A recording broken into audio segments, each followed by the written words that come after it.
주님께서 여러분과 함께 요한이 전한 거룩한 복음입니다. 주님의 말씀입니다.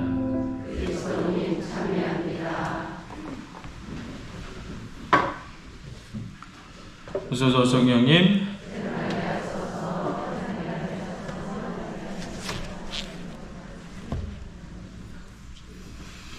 계속 말씀드리지만 복음 독서, 복음 말씀은 선포되는 것이고 선포되는 것은 듣는 것이고, 그래서 특별히 귀에 이렇게 문제가 없으신 분들은 문제가 있으셔 잘 안 들리시는 분들은 읽으셔도 상관없지만, 되도록이 아니라 매일 미사책은 미사 전에 혹은 집에서 꼭 읽어보고 오시고, 응송 같은 거 할 때 그런 때 펼쳐서 보실 수 있도록 하시고, 독서나 복음 말씀을 이렇게 선포되는 그거를 이렇게 잘 따라 들으시면서 할 수 있도록 하셔야 전례 원칙에 맞습니다. 무슨 말씀인지 아시겠죠?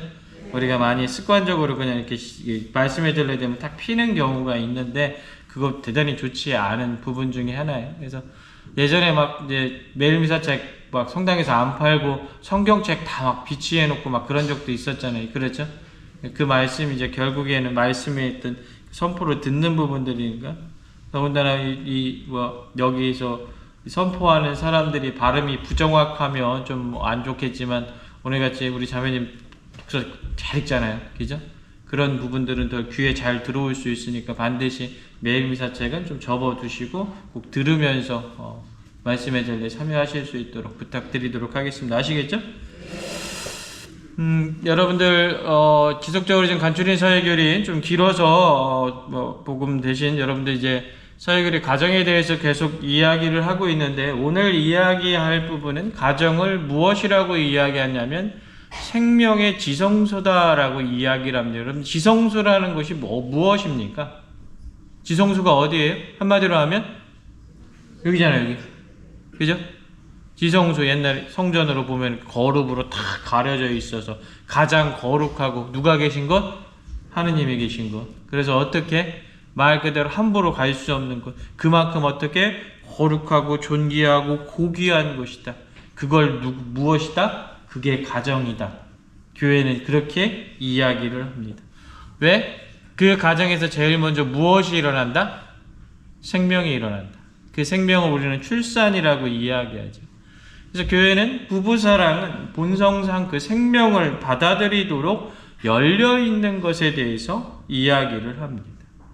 가정 안에서의 출산이라는 것은 가정의 사회적 주체성을 표현함과 동시에 세대 간의 사랑과 연대의 역동성을 활성화합니다. 출산을 통해서 태어나는 아기의 생명은 생명을 준 사람들을 위한 선물이 되고, 그 아기의 현존을 느끼는 모든 이들을 위한 선물이 된다라고 이야기합니다. 가정을 통해서, 남녀 간의 사랑을 통해서 가정을 꾸렸었을 때 반드시 출산은 어떻게? 필수 불가결한 요소다라고 이야기를 하는 거예요. 반대로 이야기한다면 출산을 하지 않고 어거지로 피하거나 회피하고 있는 부분은 하느님께서 마련해 주신 가정의 본성상의 부분에 대해서 위배하고 있는 부분 중에 하나입니다. 일상적으로 우리는 생활 안에서 행복과 기쁨을 찾지요. 그 행복과 기쁨을 가장 크게 주는 게 무엇입니까? 내가 10달 동안 배 아프게 하고 있다가도 한 아이가 태어났을 때 그 모든 근심과 시름을 잊듯이, 말 그대로 그렇게 사랑의 어떤 결실로서 태어난 아이로 말미암아, 생명으로 말미암아 모든 이가 기쁨을 얻게 된다라는 그 기쁨이 사회생활 안에서 가장 중요한 것이다라는 것을 교회는 이야기를 하고 있는 겁니다. 그런데 오늘날에 있어서 많은 사회적 역할이나 혹은 개인주의적 영향으로 말미암아 이 출산을 기피하고 있는 경향들이 많아지고 있거든요. 그리스도인들은 그 부분들에 대해서 심각하게 경계해야 된다라는 겁니다. 그래서 이 가정을 통해서 가장 중심적으로 펼쳐져야 될 문화가 무엇이냐? 여러분들 방금 이야기한 출산을 통해서 드러나는 그 생명 중심의 문화입니다. 교회는 이야기합니다. 가정은 신성하며 하느님의 선물인 생명을 적합하게 받아들일 수 있고, 당면한 많은 침해로부터 보호를 받을 수 있으며 진정한 인간 성장이 요구하듯이 발달할 수 있는 장소가 가정이다. 가정은 죽음의 문화라고 불리는 것에 반대하여 생명의 문화의 중심을 이룬다. 우리 아이들 데리고 살고 계시고 우리 어른들 손자와 같이 사시는 분들도 계시고 따로 사시는 분들도 있겠지만 말 그대로 어느 순간인가 우리가 교육이라는 것으로 말미암아 가정은 해체되고 오히려 그 아이들이 죽음의 문화로 가고 있는 경향들이 대단히 많아집니다. 이 부분들에 대해서 우리는 심각하게 그것에 대해서 경계할 수 있어야 됩니다. 그러나 이건 두 번째 문제일 수도 있고요. 보다 근본적으로 가정 안에 생명을 위협하는 문화가 들어오고 있어요. 제가 지금부터 이야기하는 거 되게 불편하실지 모르겠는데 그래도 교회의 가르침이기 때문에 분명히 이야기하겠습니다. 가정 안에서 일어나는 생명을 가장 위협하는 게 무엇입니까? 첫 번째, 낙태. 두 번째, 피임입니다. 이 부분들에 대해서 교회는 상당한 심각성을 이야기합니다. 가정 안에서의 책임 있는 출산을 위한 방법들에 대해서 강구해야 된다. 도덕적으로 정당하지 못한 것들은 반드시 거부해야 된다라고 이야기합니다. 그러면서 낙태에 대해서는 낙태는 끔찍한 범죄이며 매우 심각한 도덕적 무질서이다. 낙태는 권리라기보다는 반생명 정서를 퍼뜨리는 데 일조하는 슬픈 현상으로 정의롭고 민주적인 사회적 공존에 심각한 위협이 된다. 이 낙태라는 부분들은 교회 안에서 엄청나게 여러분들 윤리신학적으로 대단히 큰 대죄 중에 하나입니다. 고해성사 시간에 들어보면 낙태를 했기 때문에 와서 고해성사를 보는 분들도 대단히 많이 있고요. 남자보다도 특히 여자들의 인간 존엄성에 있어서 스스로 대단히 상처받는 경우도 많이 목격하게 됩니다. 그런데 오늘날 사회 풍조의 문화에 있어서 이 낙태에 대한 부분들이 너무나 쉽게 금방 아주 큰 고민 없이 결정하는 경우들이 종종 보이게 됩니다. 이 부분들에 대해서 그리스도인들은 아니라고 이야기할 수 있어야 됩니다.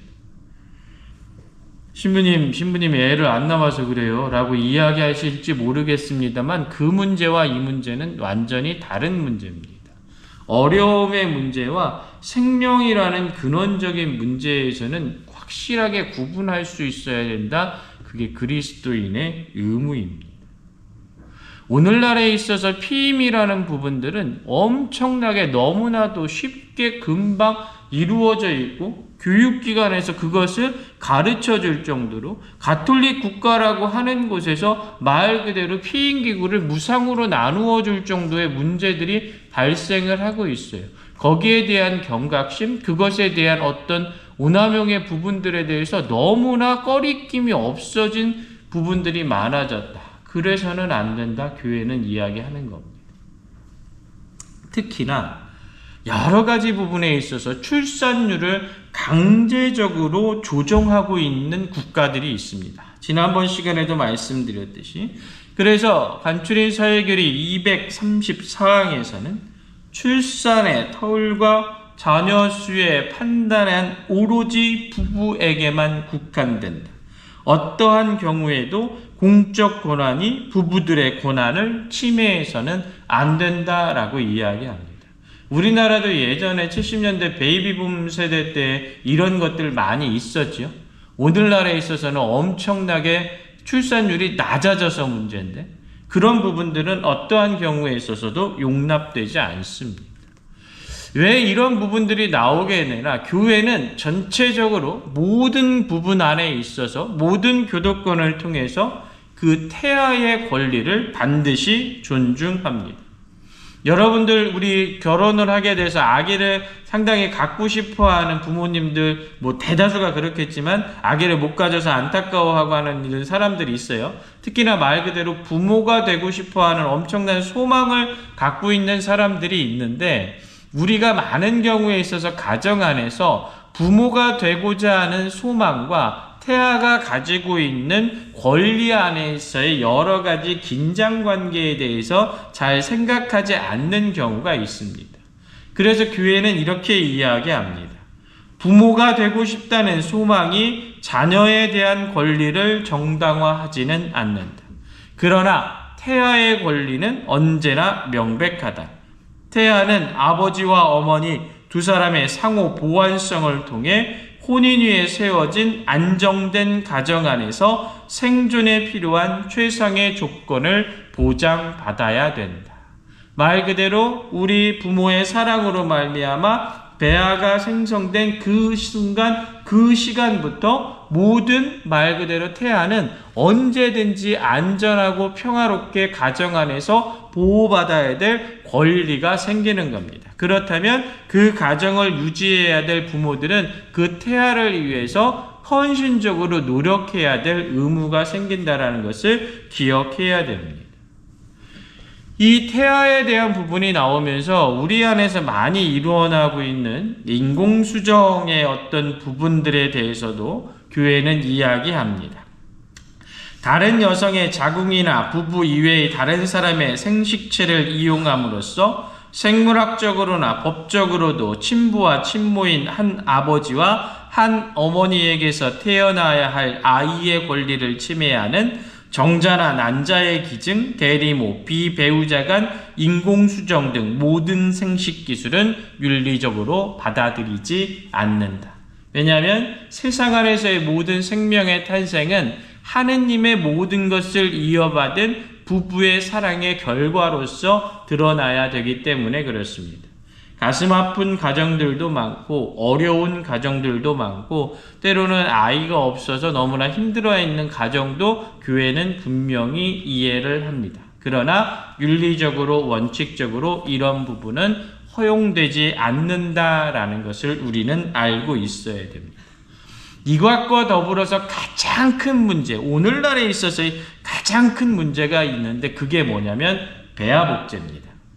여러분들 배아복제라는 것이 드러나기 시작하면서 거기에 대한 합리성의 이유로 많은 사람들이 무엇을 이야기하고 있냐면 이미 살아가고 있는 사람들이 유전적으로 불완전한 형태로 말미암아 세상 안에서의 삶을 잘 못 살고 있다. 그래서 배아를 통해서 그 유전자를 복제해서 다른 사람들, 이미 살고 있는 사람들의 그 불완전한 모습을 완전한 모습으로 바꾸어져서 삶의 질을 낮게 할 수 있기 때문에 그 배아의 복제를 허용해야 된다라고 이야기하는 사람들이 있는데 이 모습은 그리스도교에서 엄청난 중죄로 단죄받을 행위입니다. 교회는 이야기합니다. 인간 복제는 도덕적으로 매우 심각한 영향을 미칠 수 있으며 사회 문화적으로 매우 중요한 문제이다.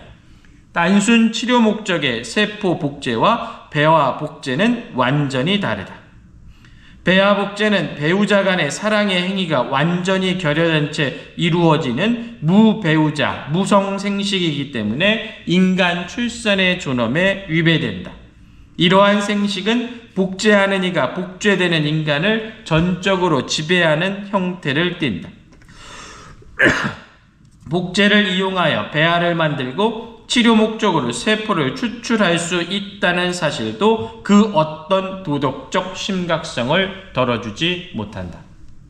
어떠한 경우에 있어서도 인간이 인간을 위해서 인간을 이용하는 그 모든 것은 불가능하다라는 것을 이야기하는 겁니다. 아프고 힘들고 어렵고 때로는 더 살고 싶고 분명히 인간적인 부분들 안에서의 욕망이나 욕구나 것들이 있을 수 있습니다. 그러나 내 욕망이나 욕구를 위해서 말 그대로 배아부터 인정받는 인간의 그 존엄성, 말 그대로 비윤리적으로 다가올 수밖에 없는 그런 세포, 그런 배아 복제와 같은 부분들은 심각하게 경계되어야 된다. 교회는 이야기하는 겁니다. 이런 부분들을 통해서 가정이 얼마만큼 소중하고 고귀한 것인지 교회는 지속적으로 이야기하려는 겁니다. 그래서 이 가정 안에서의 부모의 책임을 마지막으로 이야기합니다. 생명의 봉사자인 부모는 그 어떤 측면보다도 출산의 영적 차원에 더 큰 관심을 기울여야 한다는 것을 잊어서는 안 된다. 부성과 모성이란 본질상 육체적 책임만이 아니라 정신적 책임까지 의미하는 것이다. 대단히 엄격하지요. 알고 있었던 사실이었는데 그냥 알았지만 제가 죄인입니다라고 그냥 쉽게 어겼었던 것도 있고, 때로는 힘들고 어려운 와중에서 또 결정을 내리는 부분들도 분명히 있었을 것입니다만, 적어도 그리스도인 안에서 그렇게 어려웠던 상황들이 그 가정 안에 있는 존엄성을 해치는, 어떻게 보면 너무나 쉽게 가정의 그 순결함과 고귀함을 무시하게 만드는 상황으로 가서는 안 된다라는 것, 그리스도인들은 알고 계셔야 됩니다. 제가 다시 한번 좀 말씀을 드렸으니까 이런 부분들에 대해서 좀 깊게 한번 좀 생각을 해보시고, 어떠한 경우에 있어도 그런 모습을 피하려고 노력하셔야 되겠죠. 경계하려고 노력하셔야겠죠. 무엇보다도 중요한 거, 내 가정을 소중하고 하느님이 살아계시는 지성소로서 지켜야 된다는 거 꼭 기억하는 하루 되시길 부탁드리겠습니다. 잠시 묵상하겠습니다.